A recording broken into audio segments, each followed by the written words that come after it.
夏天到啦，我哋出發廣東版嘅夏威夷惠州維都，3日只需要599蚊。午餐我哋食雙雞燕，仲加檸檬鴨一隻嘅，仲有紅燒肉、清蒸鯇魚。你睇下我哋啲菜，全部都係肉菜嚟噶，保證大家食得飽飽地。食飽飯，我哋嚟到西班牙風情小鎮呢度散散步，消化一下先。跟住我哋就翻到酒店啦，你睇睇我哋酒店嘅房間，我哋美食之旅揾嘅酒店全部都係又新淨又大間又近海邊嘅酒店啊！前10位報名嘅團友仲可以升級靜海景房啊！到咗5月份，酒店泳池重新開放。如果你唔中意游水嘅話，仲可以行2步到沙灘邊飲咖啡，曬日光浴啊！仲可以落到海邊游水啊！到咗晚黑，我哋同樣都係有節目安排嘅。第一日晚上啊，我哋都會組織放煙花活動啊！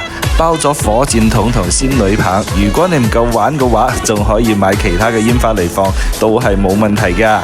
你睇下，大家玩得幾開心。第2日同樣落重本啊，包船出海釣魷魚啊，就係我哋呢個魷魚仔啦。呢3日行程嘅話，我哋安排得非常之豐富。如果你想索要行程嘅話，麻煩喺評論區打上惠東呢2個字，我哋將行程信息發送俾你。又或者你直接 WhatsApp 俾我哋有1對1嘅專人服務嘅。